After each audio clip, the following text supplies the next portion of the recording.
Hello, Els. Hi, Paula. Today's video is on giving advice. So we no advice giving or no fixing.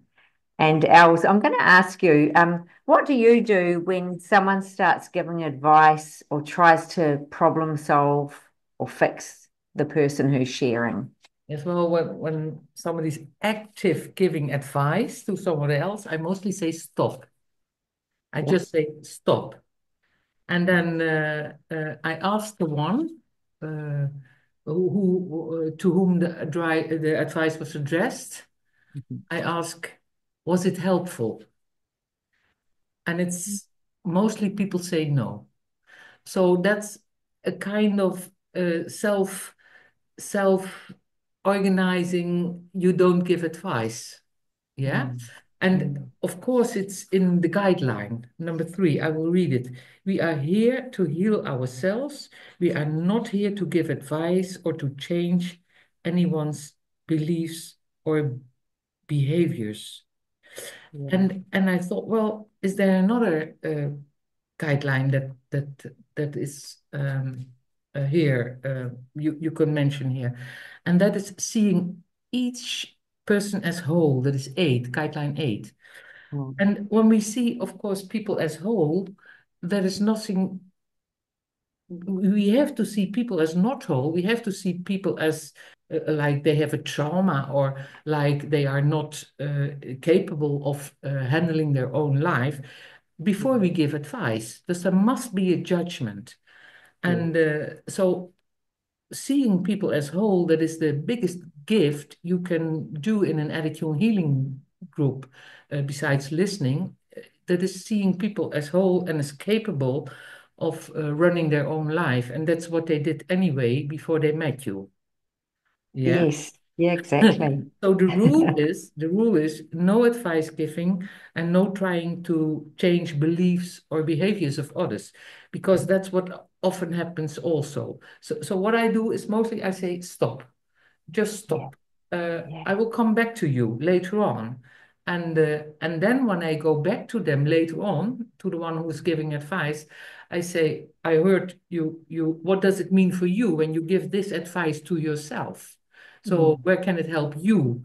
In what Mm. way? It has nothing to do with that one. In what way does it help you? How do you benefit of your own advice? Yeah. So that is what I mostly do. And of course, we always read the guidelines, the principles and the guidelines at the beginning of the group. So we always hear by Mm. reading it, no advice, no trying to change, seeing persons as whole, and not, it says in guideline 8, not defining them with something else like mood, appearance, behavior, or circumstance. So Yeah. that's a very powerful tool when we see them as whole. A Mm. tool is a crazy word. It's because what we are whole. And I Yeah. see people as competent and as total capable. And when I don't see him as competent or total capable, it must be because I don't see myself as competent or total capable. Mm. Mm. So that's Mm. that's the Mm. first thing that comes up for me. Yeah, yeah, yeah, yeah. Yeah, I think, well, for me, it's, and I just love that you've said, that stop and asking the other person if it was helpful, but you know how to perhaps handle that with your experience too. And for me, with my experience, yeah, when someone starts giving advice, I'd like to bring them back sort of lovingly back to the guidelines, as you said, and just helping them to remember that they're only trying to, oh, well, I try and keep in my own head that they're only trying to help the other person, which is, that's our tendency, isn't it? We want to help one another. And just acknowledge that and remind the person that um, remind that person that's sharing that they have their own best answers, so trust their process in finding their best answers when they're ready.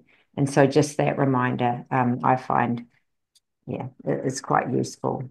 Um, and sometimes I'll come back to it the following week as well, is a good thing to focus on that if you feel that there's someone in the group that is perhaps a fixer, someone who wants to try and give advice and help others on a regular basis. Yeah.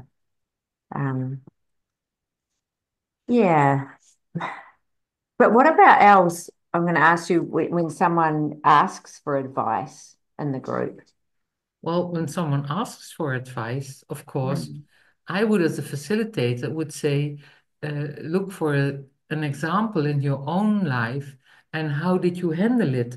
So the advice would not be like, you do that, but I did this in my situation. So that the one who listens is not, that it is not directed to that person. But I was always, would always turn it to, how did you handle a situation of your own life? mm, And mostly people can find this situation so they can share about their own experience because mm. uh, jumping on that other one, that's not comfortable when somebody jumps. And when everybody jumps on that person, you should do this, and the next one say, no, no, no, you should do that, and the next one, Yeah, no, no, no. Yeah. yeah, So yeah, I, yeah, yeah. I would, Mm, and when somebody asks, please give it to me, I would say to a participant who shares, I would say, speak to me because I'm the facilitator, not because I'm the facilitator, because when you speak to me, it's redirected. It's not on the person straight yeah, away. yeah, yeah, true, true. So getting them to turn it around and ask themselves, what could you do to support yourself too, or what have you done to support Exactly. yourself in the And past? I've never seen someone who said, please give me direct advice. The only Mm, thing I've mm, heard is that someone says, um, oh, it's nice that I can tell my story, that no one gives me advice, and I'm interested how someone has dealt with such a problem in their own lives. That's yeah, what people want to know. So there's a choice, and nobody has to feel I gave advice, she asked for advice, I gave it, and she doesn't do it, you know? She doesn't do what I said. yeah, yes. Yeah. Mm, okay. Wow, thank you, Els. Okay. That's it. Yeah, great. Thank you, Thank Paula. you. See you next time. Okay.